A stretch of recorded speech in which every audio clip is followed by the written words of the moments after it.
বলা হয়েছে এই বিষয়ে নির্বাচন কমিশনের পক্ষ থেকে আনুষ্ঠানিকভাবে কোনো বিবৃতি দেওয়া হয়েছে কিনা জানাবেন।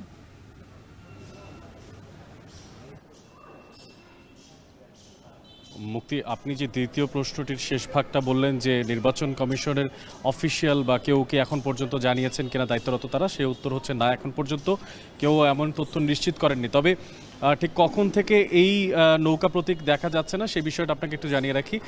বুধবার সকাল থেকে আসলে নির্বাচন কমিশনের যে ওয়েবসাইট অফিসিয়াল, সেই অফিসিয়াল ওয়েবসাইটে নিবন্ধিত যে দলসমূহ, সেই দলসমূহের তালিকাতে আওয়ামী লীগের পাশে যেটা এতদিন পর্যন্ত নৌকা প্রতীক দেখা যাচ্ছিল সেটা কিন্তু এখন আর দেখা যাচ্ছে না।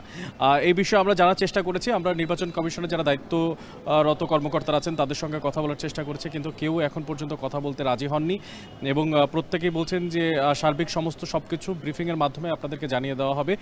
সেটা কখন নাগাদ জানানো হবে সে বিষয়েও কিন্তু এখন আমাদের কাছে কোনো স্পেসিফিক তথ্য নেই। তবে একটু জানিয়ে রাখতে চাই, জুলাই আগস্টে সংগঠিত যে এই সমস্ত গণহত্যা, সেই গণহত্যার বিচারের কারণে কিন্তু আওয়ামী লীগের যেই নিবন্ধন সেটা কিন্তু স্থগিত ছিল বেশ কিছুদিন ধরেই। সেই স্থগিতাদেশ চলা অবস্থাতেই আজ সকাল থেকেই আসলে নির্বাচন কমিশনের যে অফিসিয়াল ওয়েবসাইট সেখানে দেখতে পাওয়া যাচ্ছে না নৌকা বা নির্ধারিত যে প্রতীক আওয়ামী লীগের সেই প্রতীকের চিহ্ন। একটু জানিয়ে রাখতে চাই, আব্দুল রেহমানুল যিনি নির্বাচন কমিশনার হিসেবে দায়িত্ব পালন করছেন, তিনি কিন্তু এর আগে তার একটা ব্রিফিংয়ের মধ্যে তিনি বলেছিলেন যে নির্বাচনের ক্ষেত্রে যে প্রশ্নগুলো আসে যে আওয়ামী লীগের প্রতীক নিষিদ্ধ হবে কিনা বা আওয়ামী লীগের প্রতীক নিষিদ্ধ হওয়ার সম্ভাবনা আছে কিনা, তিনি বলেছিলেন যে প্রতীক বা যেইটা আমরা দলের নিবন্ধনের পাশাপাশি একটা প্রতীক দেখতে পাই, নির্বাচনী প্রতীক দেখতে পাই, সেটা আসলে কোনো দলের সম্পত্তি নয়, সেটা একান্ত নির্বাচন কমিশনের কাছে থাকে। তাই সেক্ষেত্রে কোনো প্রতীক নিষিদ্ধ হওয়ার বা নৌকা প্রতীক স্পেসিফিকলি নিষিদ্ধ হওয়ার কোনো ধরনের কোনো সুযোগ ছিল না, নেই।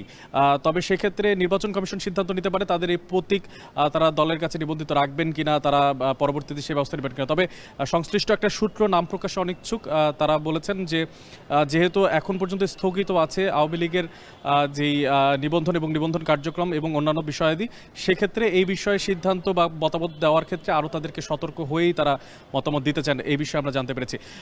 এখন পর্যন্ত নির্বাচন কমিশনার যে কার্যালয়, সেই কার্যালয় থেকে আমরা সবশেষ এই তথ্যগুলো জানতে পেরেছি। যুক্ত ছিলেন মশিউর অনিক।